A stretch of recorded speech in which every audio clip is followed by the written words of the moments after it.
Las 4 escuelas de interpretación son estas de parte del señor Scott Hahn. Mayoría de los biblistas la resumen en estas cuatro. Entonces, la interpretación historicista, que es el Apocalipsis, nos presenta la historia completa, de principio a fin. Esta batalla entre el bien y el mal que se sostiene a través de toda la historia y que al final, pues, gana el bien, de alguna manera. La siguiente escuela de interpretación es la escuela preterista y viene de pretérito, de preter, de pasado, ¿no? Pasado, algo que acaba de suceder, de alguna manera. Subraya, esta escuela de interpretación subraya el cumplimiento de las profecías del Apocalipsis durante el siglo I. Una de las personas que más explica esta escuela es un señor que trabaja para EWTN, un cubano medio famoso en las cuestiones de apologética. Se me fue el nombre ahorita, tenía el nombre aquí, lo iba a decir. Tengo su imagen en mi cabeza. Fran Morera, ¿no? Una interpretación. De hecho, él tiene por ahí algunos videos, no sé si todavía estén por ahí en YouTube, sobre la interpretación del Apocalipsis, y su acercamiento es preterista. De hecho, a la que más se inclina la Iglesia Católica no se inclina por las 4, por una en particular, pero sí hay una como que a la que tiende más, le voy a ser honesto, es esta, la interpretación preterista.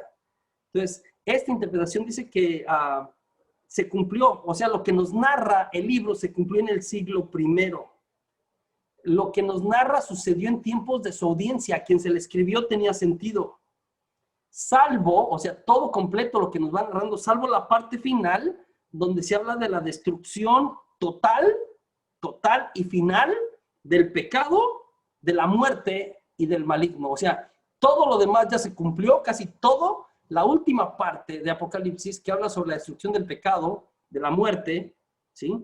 Y del maligno, esa no se ha cumplido totalmente. Ya, pero todavía no. Otra fue la escuela futurista, ¿sí? Que tendía a explicar los eventos, que dice que los eventos que se nos narran en el Apocalipsis, de alguna manera no han sucedido, pero sucederán pronto. En esta escuela la interpretación es la interpretación que más usan los protestantes actuales, la futurista. Algunos han identificado en esta interpretación, ¿no?, a las bestias del Apocalipsis con Napoleón, con Hitler, con Saddam Hussein, con Hugo Chávez, o sea, le han dado a alguien y ahí viene la interpretación futurista. No es la mejor, para ser honesto. Yo ya le expliqué que los autores de este tipo de literatura lo que menos querían es como que lanzar el mensaje hacia el futuro. Están hablando de retratar el presente bastante. La siguiente escuela de interpretación es la idealista, ¿no? También a esta escuela se le llama simbólica, idealista o simbólica. Y la escuela idealista ve al Apocalipsis como una alegoría del combate espiritual entre el bien y el mal. ¿Sí? Entonces, es una alegoría parecida un poquito a la historicista, una alegoría del combate entre el bien y el mal, que debe tener todo fiel. En ese sentido, ¿sí?, el Apocalipsis puede aplicarse en cada época, ¿sí?, a cada realidad, porque siempre hay este combate entre el bien y el mal, de alguna manera, ¿sí? Entonces, yo les compartí estos números del Catecismo de la Iglesia Católica que nos hablan un poquito de cómo entender el Apocalipsis del 676 y el 675 y 76 en los documentos que les envié. Los voy a abrir aquí para que los lea súper rápido. Entonces, 675 dice: antes del advenimiento Cristo, la iglesia deberá pasar por una prueba final que sacudirá la fe de nuestros creyentes, la persecución que acompaña su peregrinación sobre la tierra, y nos pone los textos: develará el misterio de iniquidad bajo la forma de una impostura religiosa que proporcionará a los hombres una solución aparente a sus problemas mediante el precio de la apostasía de la verdad.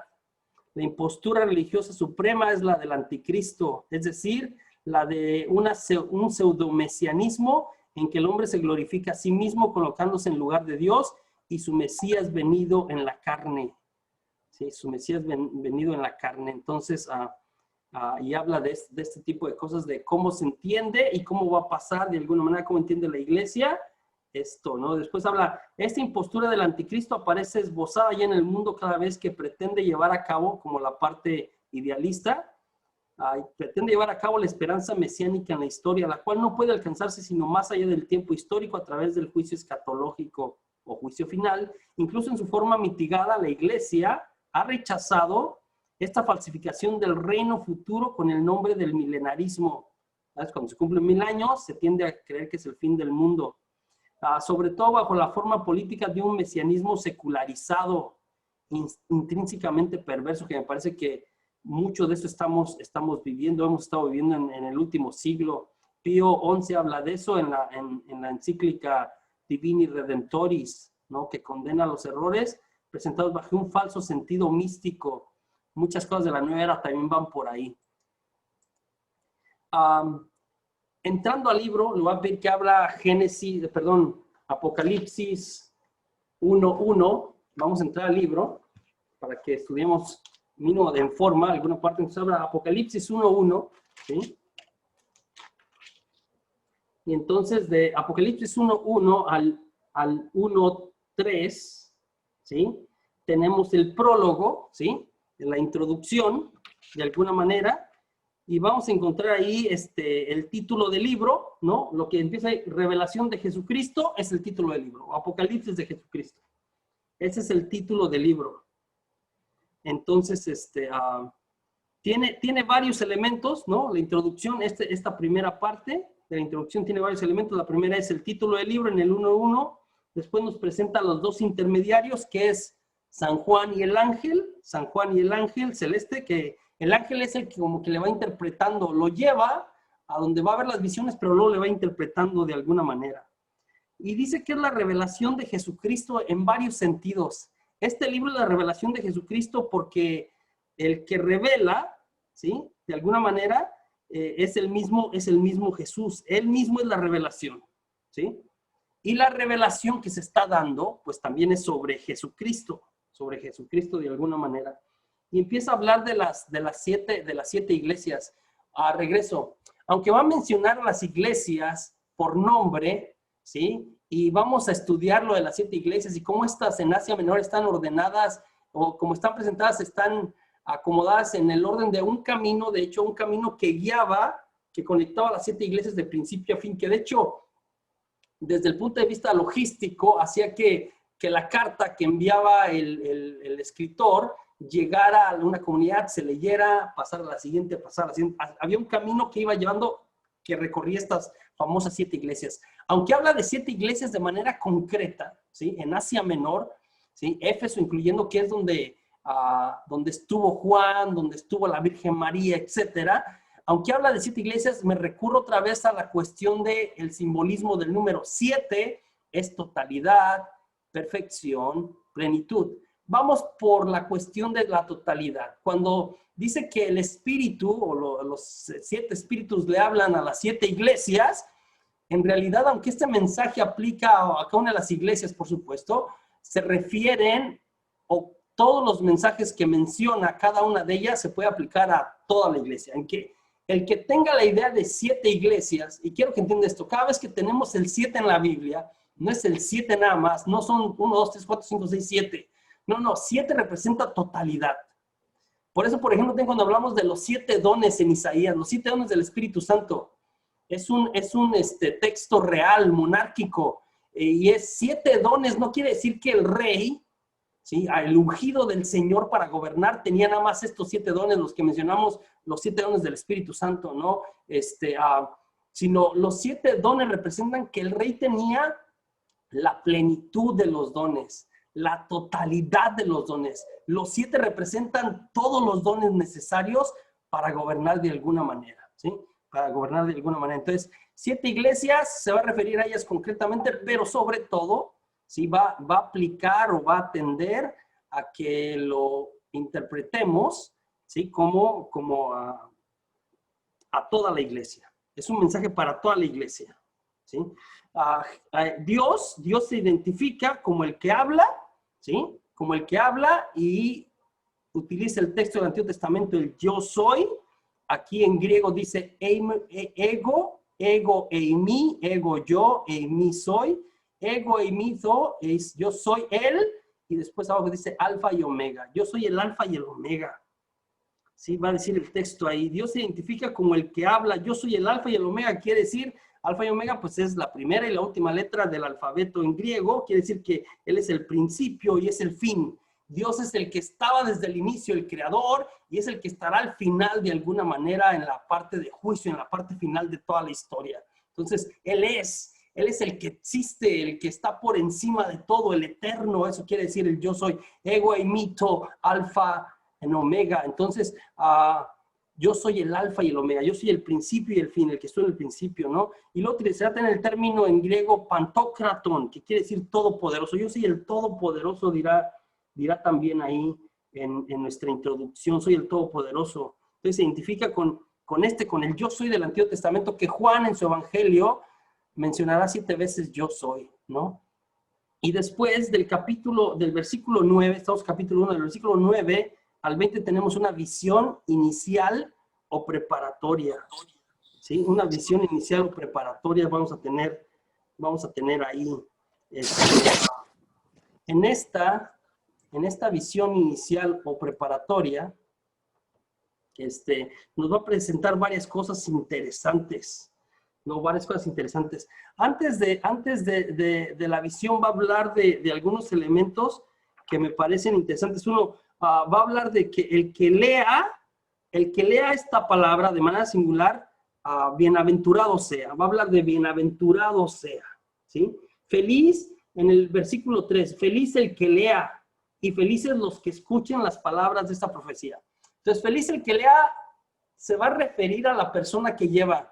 Alguien va a llevar el mensaje, ese que va a llevar el mensaje por el mero hecho de llevar el mensaje. Y acá hay una bienaventuranza muy bonita para aquellos que se dedican a la predicación, a enseñar la palabra de Dios, a comunicar la palabra de Dios. Es bienaventurado el que lea. Y aquí se refería al que lea, no nada más lea para mí, sino el que lea para los demás, ¿sí? Porque otra vez se enviaba la carta, se abría la carta a la comunidad y se empezaba a leer lo que decía la carta. Entonces, el que lea de alguna manera, bienaventurado sea. Ahora, aquí nos presenta una bienaventuranza. En realidad, y otra vez regresando al Apocalipsis, nos presenta 7 bienaventuranzas, ¿sí? En todo el libro encontramos exactamente 7. Esta es la primera de 7. Esta es la primera de 7 bienaventuranzas. Utiliza el término en griego makarios, otra vez, que también se utiliza en el Sermón de la Montaña, ¿no? Bienaventurado. Entonces dice que bienaventurado, feliz, ¿sí? Sea el que lea en singular, pero los que escuchan. Y les recuerdo una cosa más en la Biblia. Escuchar en la Biblia no es nada más escuchar. Escuchar en la Biblia es obedecer, es ser fiel. Para el judío, cuando dice escucha Israel, Shema Israel, escuchar no es nada más, yo hoy mencioné ya esto, escuchar y ya. Escuchar es ejecutar lo que escuchaste. Esto es importante, ¿sí? Entonces, el que escucha, el que la leyó y hace lo que pidió, bienaventurado sea, feliz, ¿no? De alguna manera, bienaventurado sea, nos presenta en esta parte, los que escuchan la bienaventuranza. La visión inicial nos presenta a alguien que viene del cielo. Capítulo 1, versos del 9 al 20, nos presenta a alguien que viene del cielo, ¿sí? Y es una visión preparatoria, es la primera visión de las demás que habrá. Es la visión inaugural, hay varias visiones a través de todo el libro. Esta es la primera, ¿sí? Y empieza a explicarnos cuándo sucede esta visión. Empieza a explicarnos primero quién está en la visión, el lugar donde sucede la visión, el tiempo donde sucede la visión y las circunstancias. Tiene la finalidad. Capítulo 1 del 9 al 20 tiene la finalidad de presentarnos esta visión de esta manera, ¿sí? Entonces nos habla de, otra vez, quién, en el versículo 9, ¿no? Si ve ahí, yo, Juan, hermano de ustedes, con quienes comparto las tribulaciones, él presenta él es el reino y la espera perseverante en Jesús, estaba en la isla de Patmos. Entonces, ¿Quién nos va a dar la visión? Juan. ¿Dónde está Juan? En la isla de Patmos. La isla de Patmos, geográficamente otra vez, un lugar, ¿no? Donde ha sido enviado el apóstol como exiliado, como le molesta al imperio, entonces tendrían que mandarlo lejos, donde no puede estar en contacto. Desde ahí es donde va a escribir, ¿no? El tiempo habla que es el día del Señor, nos habla del domingo, ¿sí? Nos habla del domingo, el día del Señor, el día de la resurrección, ¿no? Es el día que se celebra la Eucaristía. Desde ese día, el más importante de la semana para nosotros. Y es importante también cuando hablamos y discutimos con los hermanos separados sobre si el sábado o el domingo, sobre el Shabbat o el día del Señor, Dominus Domini, el día del Señor, ¿sí? Otra vez, antiguamente, por la creación, ¿sí? Porque Dios creó el mundo en 6 días y el séptimo descansa y le entrega la creación al ser humano. El pueblo judío celebró el Shabbat, el sábado, por muchos siglos. Pero Jesús resucita, ¿sí? Jesús resucita el domingo, el día 8, el día del Señor. El día del Señor, no el día 7, sino el día 8, y le da un nuevo significado a este día. Entonces, hablamos de una nueva creación, de una nueva victoria, y por eso los católicos celebramos el domingo, no el sábado. Es como una manera de darle plenitud, y no suplante el sábado, sino le da plenitud al sentido que ya se venía prefigurando del sábado, ¿sí? Nos habla entonces que desde ese día, desde el domingo, el día que se celebra la Santa Misa, ¿sí? Y como que viniendo ese momento de esta celebración en que participamos de la liturgia celestial, desde ahí es donde nos va a hablar, donde viene la señal, ¿sí? Donde viene la señal que nos está presentando nuestro autor. Habla pues que entra en un éxtasis, entra en contacto con el Espíritu, ¿no? Y luego hay una trompeta, esta trompeta anuncia, la trompeta otra vez, se va a repetir la imagen de la trompeta. La trompeta anuncia una teofanía, es decir, una manifestación poderosa de Dios. Siempre que una trompeta, generalmente, ¿no? Viene una manifestación poderosa, ya sea de bendición, pero también puede ser de destrucción en algunas ocasiones. Estas trompetas, estas teofanías están asociadas con el final de los tiempos. Y luego, ¿no? Habla de que viene entre las nubes y utiliza el término de hijo de hombre. Hijo de hombre, que no se traduce literalmente, hay que ir a Daniel 7:13, porque luego serán separados, sobre todo los testigos de Jehová, que leen literalmente, cuando Jesús mismo, él se dice hijo de hombre, o cuando aquí hablamos que viene del cielo como un hijo de hombre, si no has leído Daniel 7:13, ¿sí? Es alguien de origen divino, es alguien divino como tal. Se refiere, hijo de hombre no se refiere, porque así lo traducen algunos, el hijo de José, el carpintero. Hijo de hombre, cuando Jesús utiliza, este es un título mesiánico, un título que se aplica, ¿no? Cristológico, a Jesús como tal, el Hijo de Dios, ¿sí? Este hijo de hombre viene con una larga túnica, ¿sí? Y con una faja dorada. Esta vestimenta representa de alguna manera su función sacerdotal, ¿sí? La túnica larga y la faja dorada, su función sacerdotal. El pelo es blanco. El pelo blanco, otra vez, en los colores, en el cromatismo, es sabiduría. Es sabiduría. Tiene ojos de fuego, como algunos ángeles en el Antiguo Testamento, que quiere decir que son capaces de ver hasta lo más profundo, como Dios ve el espíritu, Dios ve lo que hay dentro de nosotros. Ojos de fuego quiere decir que traspasan la realidad de alguna manera, ¿no? Pies de bronce, otra vez firmeza de alguna manera, y tiene 7 estrellas, ¿no? 7 estrellas, que representan los 7 ángeles de las iglesias. Aparte, no aparece aquí en la figura, pero tiene una espada cortante de doble filo, ¿no? Sus palabras, ¿no? Dice que sus palabras, de su boca sale como una espada de doble filo, que se refiere a su palabra. La palabra de Dios, que es como espada de doble filo, que corta cuando entra y corta cuando sale, que cumple su merecido siempre, la palabra de Dios, ¿no? Las 7 ciudades de las que vamos a hablar el día de mañana, lo voy a dejar ahí el día de hoy, el día de mañana, ¿sí? En el capítulo 2 y en el capítulo 3 es la sesión epistolar. Entonces, mañana vamos a cubrir de este capítulo 2, capítulo 3 y vamos a ir al 4. Voy a tratar de avanzar ahí pero mañana vamos a hablar de estas famosas 7 iglesias, ¿no? Que van otra vez: Éfeso, Esmirna, Pérgamo, Tiatira, Sardes, Filadelfia, y la última es la Odisea. Entonces, otra vez, la isla de Patmos debe ser como por esta área. Entonces, Éfeso es donde está como la cabecera, es donde está la ciudad más grande, es donde vivió Juan. De aquí empezaba este camino que yo les decía de... había un camino que conectaba las ciudades y que era progresivo. Y de hecho, en el Apocalipsis, en el libro, nos narran a la iglesia de Éfeso, a la de Esmirna, a la de Pérgamo, a la de Tiatira, a la de Sardes, a la de Filadelfia, y la última será a la de la Odisea. La Odisea. De eso vamos a hablar el día de mañana. Vamos a terminar el día de hoy con una oración, dando gracias y yendo a preguntas sobre hoy o alguna otra cosa que haya surgido el día de hoy. En el nombre del Padre, y del Hijo, y del Espíritu Santo. Amén. Pues te damos gracias, Señor, por este día, la oportunidad que nos has dado todo el día de hoy, ¿no? La gente que trabajó, que trabajamos, gracias por el trabajo, que es una bendición. Hay muchos que no lo tienen, te pedimos por aquellos que lo han perdido. Te pedimos que les concedas uno digno y justo. Te pedimos que nos bendigas nuestra vida. Señor, tú conoces la historia de cada uno de los que estamos acá. Tú conoces lo que está pasando en nuestra vida, tú conoces todas las cosas buenas, las cosas malas, las tristezas, las alegrías, todo. Tú nos conoces tal y como somos. Delante de ti, pues no podemos aparentar nada. Tú tienes ojos de fuego. Tú miras lo que pasa en nuestras vidas. Así como somos, Señor, y así como estamos, como tú nos ves, como realmente somos, hoy venimos delante de ti una vez más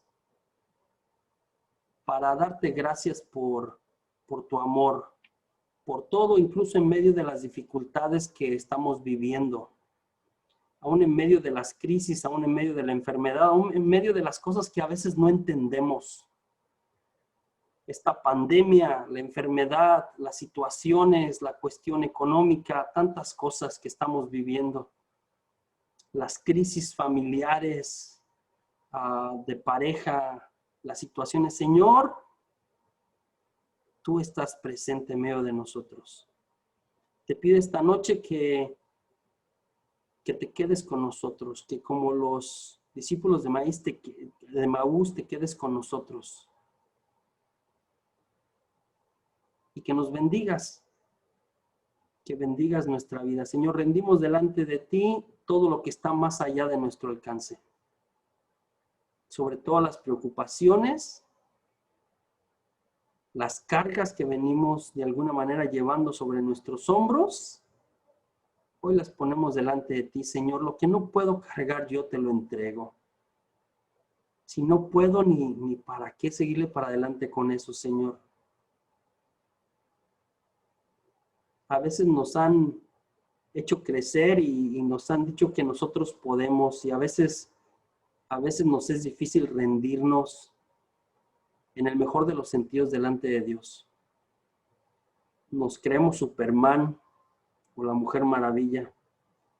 Y cuando las cosas se salen de proporción, no sabemos qué hacer. Y a veces seguimos cargando cosas. Señor, hoy me rindo delante de ti. Hoy me postro delante de ti. Me reconozco limitado y necesitado de tu ayuda, de tu presencia, de tu amor. Hoy te invito una vez más a que cargues el yugo junto conmigo. Este yugo que a veces no puedo llevar yo.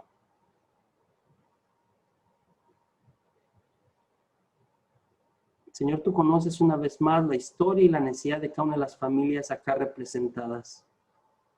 Te pido que en este momento les visites con tu amor, con tu presencia, sobre todo en aquello que más necesitan. Mamita María, la mujer fiel, la mujer valiente, la mujer que supo decir sí en medio de la dificultad y las dificultades que tuvo que enfrentar por este sí. Te pedimos que sigas intercediendo por nosotros, que nos sostengas en nuestro discipulado, que seamos valientes como tú hasta el fin. para que la obra de Dios se cumpla en nuestras vidas y a través de nuestras vidas en las de aquellos que están a nuestro alrededor. Todo esto lo pedimos por Cristo nuestro Señor. Amén. En el nombre del Padre, y del Hijo, y del Espíritu Santo. Amén. Y pues vamos a abrir a preguntas. Si alguien tiene alguna pregunta, ¿no? Quedamos un poquito cortos. Yo voy a tratar de administrar el tiempo un poquito más el día de mañana para que avancemos. Hoy era como que varias cosas introductorias, pero que nos van a ayudar en el desarrollo de los siguientes días. Varias cosas que necesitamos entender para que cuando nos vayan saliendo es como que ya vamos atando cabos. Es como que, ahí está el color, ahí está el número, ahí está la figura, estas cosas que nos van a ir saliendo. No sé si alguien tiene alguna pregunta, ¿no? Otra vez, a diferencia de los otros retiros, es más contenido. Sí va a haber partes que nos vamos a detener a hacer algún tipo de meditación, sobre todo cuando empecemos a ver, estoy pensando los sellos o las copas, ¿no? O los que se van abriendo y que va pasando como una cosa mala y luego otra peor y luego otra peor y vamos como de mal en peor y es como que te llueve sobre mojado y es como que espérame Dios, ¿a qué horas va a terminar toda esta maldad? ¿No? Y que entendamos que incluso, y va a sonar raro por lo que ya les enseñé yo, que incluso lo malo, Dios tiene control sobre lo malo acá. Según el relato del Apocalipsis, incluso lo malo, ¿sí? Dios está en control también. No lo provoca, pero no le supera a Dios nunca, ¿sí? Porque puede llegar el momento, y puede suceder en nuestras vidas, pero puede llegar el momento en cuando estudias Apocalipsis que piensas como que, pues está ganando el diablo. O sea, está perdido todo, qué terrible, ¿no? Y que sepamos que no, que el que vence es Jesús, el que vence es el Cordero, ¿sí? ¿Alguien por ahí tenía una pregunta? Sí, yo. Mónica. Yo quería, sí, yo lo que estaba recordando las parábolas con las que hablaba Jesús, que justamente el discípulo le preguntó por qué les hablas en parábolas y él decía que había quienes iban a entender, aunque escuchaban o no iban a entender, y otros que sí. Quizás él era un poco así apocalíptico en su forma, de su género de hablar. Mira, por seguro que marcó una diferencia entre el sistema establecido y el que quería establecer del mismo Dios, por seguro, ¿sí? Ahora, Jesús utiliza formas nuevas de expresar, incluyendo las parábolas, por supuesto. Pero la finalidad incluso de las parábolas, aunque ahí dice como que no van a entender, la finalidad de las parábolas es explicar algo, no mantener cosas. O sea, Jesús viene a enseñarnos cómo es el reino de Dios. Para algunos será muy claro y abrirán los ojos, para otros no será claro. Más que lo que Jesús está enseñando sea dudoso en las parábolas, va a ser que hay gente que no va a querer escuchar a Jesús. No que lo que está diciendo, lo que está haciendo no es claro. Va a ser bastante claro, pero va a haber gente que se va a resistir a la verdad. Entonces, más en esa línea Jesús dirá, habrá algunos que no entiendan, pero que no entiendan porque no quieren entender. No sé si tiene sentido. Claro. Ahí va a decir, el que tenga oídos para oír, que oiga. ¿Sí me explico? Y es, puede hacerse el sordo, sí, puede hacerse el que no entiende, pero era más o menos claro. Entonces, sí utiliza Jesús algunos términos apocalípticos o que los apocalípticos utilizan y le dan una dimensión más amplia, pero en general el mensaje de Jesús era muy, digo, a lo mejor esta vez Mateo 25, el juicio final, sí tiene ciertas cosas ahí medio no sencillas de entender, pero era hablar de otra vez de la justicia divina al final y está más o menos claro. Gracias. ¿Tenemos alguna otra pregunta? Algunas cosas van a salir conforme avancemos, sobre todo aquellas que tenemos diferentes interpretaciones con algunos hermanos separados. Voy a hablar de los 144,000, del anticristo, de la prostituta. O sea, esos temas van a salir porque están en el libro, ¿no? Y que entendemos porque muchos de ellos están malinterpretados también de alguna manera. Pues así no, rápido. Oye, sorry. ¿Alguien? Sí, yo, pero el señor habló primero. Está bien. ¿Quién es el señor? Bueno, ¿tienen alguna relación las revelaciones que se dan en el Antiguo Testamento ya conjunto con las ya del Apocalipsis? Mira, va a haber un cierto tipo de tipología, ¿ok? Es decir, algo que ya se mencionó en el Antiguo Testamento y algunas ideas, algunos animales que van a, o sea, muchas cosas. Por ejemplo, en Apocalipsis vamos a encontrar bastante del Éxodo, ¿sí? Bastante del Éxodo, bastante del libro de Daniel, ¿sí? Principalmente estos dos libros, Éxodo y Daniel, que se van a retomar imágenes que ya se usaron en el Antiguo con un nuevo sentido en Apocalipsis. Entonces, Apocalipsis nos va a presentar 7 plagas, no 10, 7 plagas, ¿no? Y va a hablar, algunas se relacionan con las del Éxodo. Nos va a presentar las visiones, las bestias, los 4 reinos que nos presenta Daniel, nos los va a volver a presentar y le da una dimensión. Entonces, sí vamos a tener un cierto tipo de tipología, ¿no? De algo que ya se mencionó, lo va a retomar este libro y lo va a explicar en el contexto de lo que está queriendo presentarle a toda su comunidad, por supuesto. Entonces, muchas figuras. El Cordero es una figura del Antiguo Testamento. Tendrá una dimensión nueva. El Día del Señor es una idea ya teológica del Antiguo Testamento, sobre todo en los profetas. Tendrá una nueva dimensión. Hay varias cosas que ya se mencionaron que van a cobrar una dimensión nueva cuando lo tomas a nivel escatológico, ya en lenguaje apocalíptico de alguna manera. ¿Alguna palabra, alguna idea que a lo mejor no se entendió, alguna cosa que yo dije, José Juan, espérame, porque si no, es como que se puede perder? Había otra señora que tenía una pregunta luego de la que tuvimos. Sí. ¿Por qué nuestros hermanos separados no creen o no hacen lo de la Sagrada Eucaristía? ¿Por qué no hacen ellos lo de la comunión y todo eso? Algunos protestantes, más los de las sectas como más modernas o los que vinieron después de la Reforma, porque tenemos, por ejemplo, estoy pensando los episcopalianos, los anglicanos que tienen la Eucaristía, ¿no? O algo parecido, mayoría de los sacramentos, pero algunas de las sectas como los Testigos de Jehová, los mormones, los adventistas, los bautistas, ¿no? Se perdieron muchos de los sacramentos a propósito de la Reforma Protestante en el siglo XVI. Lutero se rebeló, ¿no? En contra por la situación histórica que vivía la iglesia en ese tiempo. Él era un sacerdote agustino, había varias cosas que estaban mal, esa historia de la iglesia. Varias cosas por las que se rebeló Lutero eran honestas y ciertas. La iglesia estaba mal en varios renglones.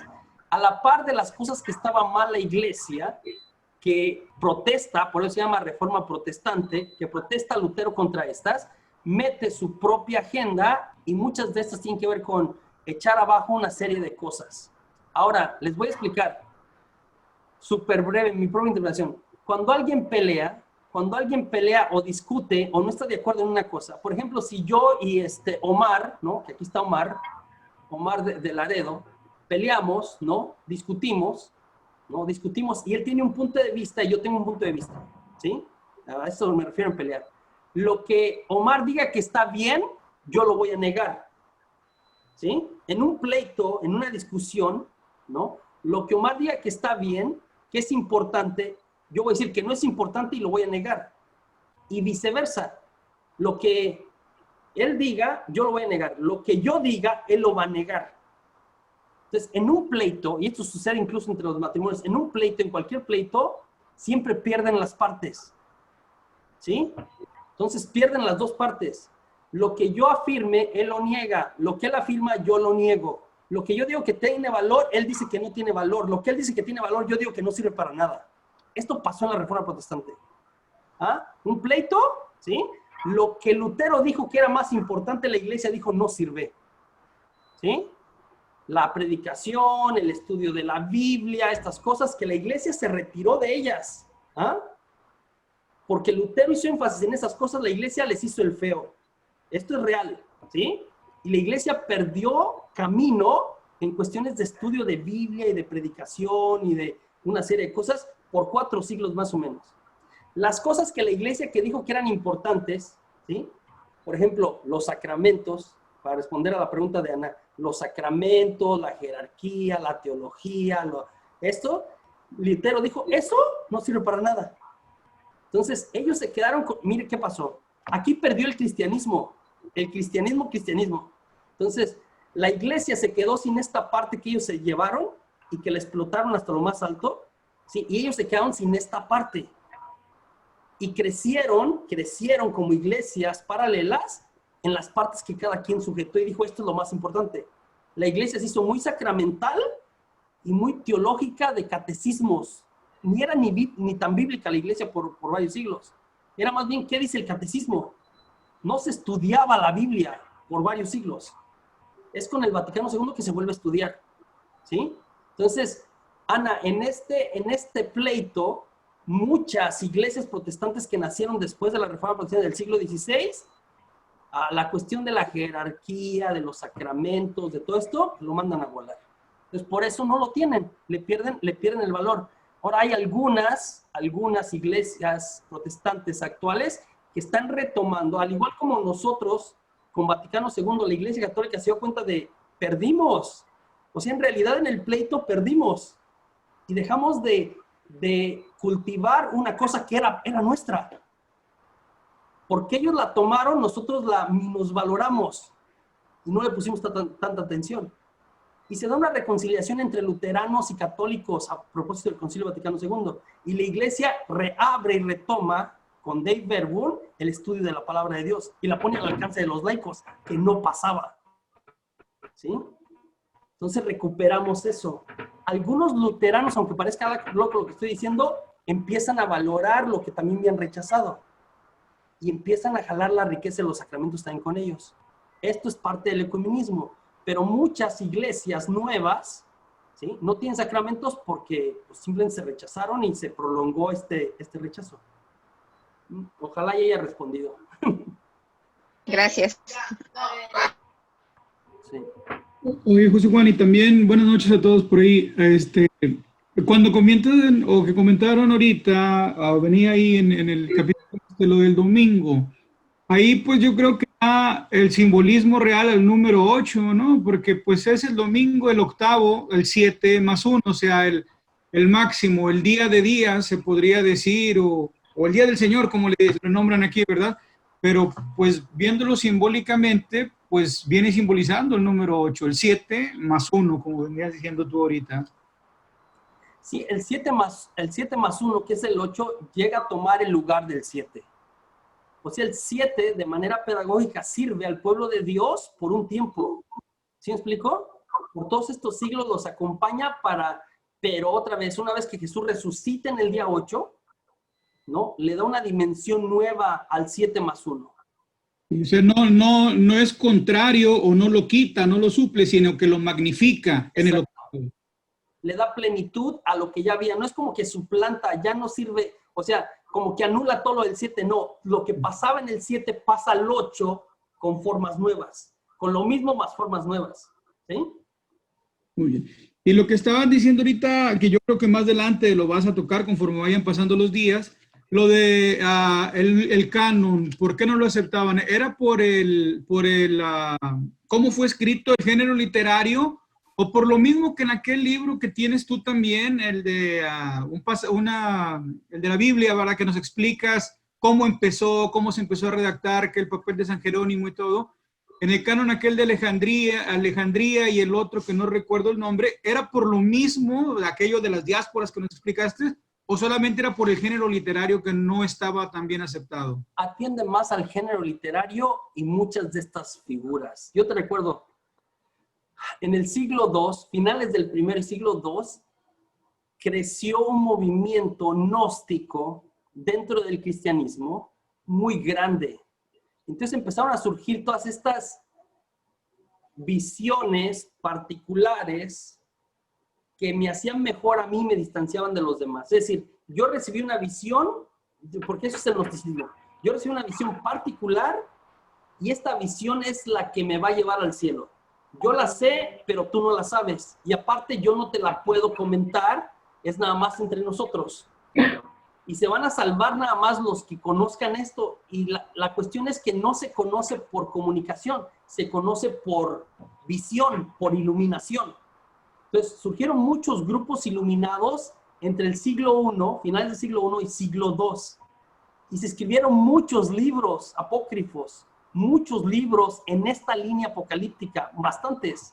Hay más apocalipsis fuera, igual que los evangelios, que los que sí tenemos. Tenemos apocalipsis de Moisés, de Enoc, de Elías, de Pedro, de los ebionitas. Hay un montón que no son parte de, ¿no? Porque se hicieron revelaciones privadas que no se comunicaban. Entonces, una de las cosas que le cuestionaban al libro es, ¿estas revelaciones si eran para toda la iglesia o no? Y después de muchos análisis, sobre todo en esa línea, si era gnóstico o no, se decidió que de verdad lo que enseñaba está en comunión con todo lo que habíamos aprendido y le daba sentido a muchas cosas. Entonces, fue todo un proceso, no fue sencillo, tomó bastante tiempo y tuvo sus adeptos de los dos lados, pero tenía que ver más con el estilo literario, sí. Gracias. ¿Alguna otra pregunta? Si no, vamos a descansar. Mañana vamos a ver las 7 iglesias, muy interesante lo que le va diciendo a cada una, ¿no? Acá va a venir lo de ni frío ni caliente, los tibios los vomito, ¿no? Y una serie de cosas de las iglesias, y nos vamos a acordar de las iglesias, de cómo viven ahora también, cómo se aplica ese mensaje a todas, y vamos a empezar a hablar también del Cordero de Dios, y a lo mejor vamos a empezar a hablar de los sellos, de cómo cada sello se va abriendo el día de mañana, ¿sale? Yo les voy a dar mañana las notas. Perdón. Sí, una pregunta. Buenas noches a todos. La vez pasada tú nos comentabas que cuando a Ezequiel le piden que anuncie la palabra a los huesos, que fue de las primeras imágenes que nos ponías ahí, ¿no? Recuerdo que también nos comentabas que a pesar de la incredulidad en ese momento, él empieza a hablar de la palabra de Dios a los huesos, y los huesos empiezan a formar la forma humana, ¿no? O sea, se vuelven otra vez a reconstituir, a reformar, a unir, vaya pues, ¿no? Sí.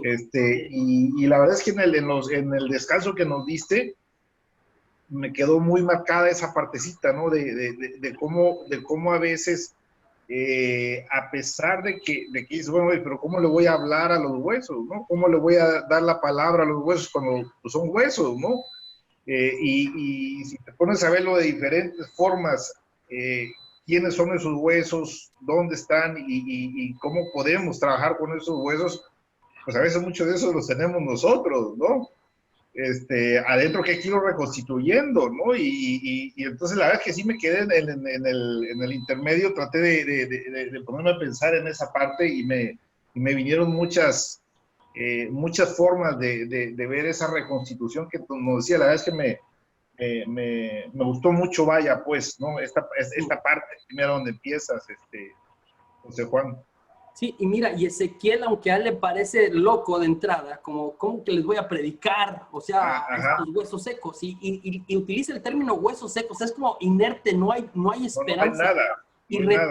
Y retrata al pueblo que ha llegado a la nada, que de tener todo, ha llegado a la nada, ha perdido todo, absolutamente todo, ¿sí? Entonces, a estos que se han quedado en la nada, se han quedado hasta sin Dios, que están muertos en vida, predícales. Y el profeta es como que, ¿ya para qué? Y Dios es como, tú predícales, porque la palabra siempre da vida, ¿no? Claro, al final Dios sopla.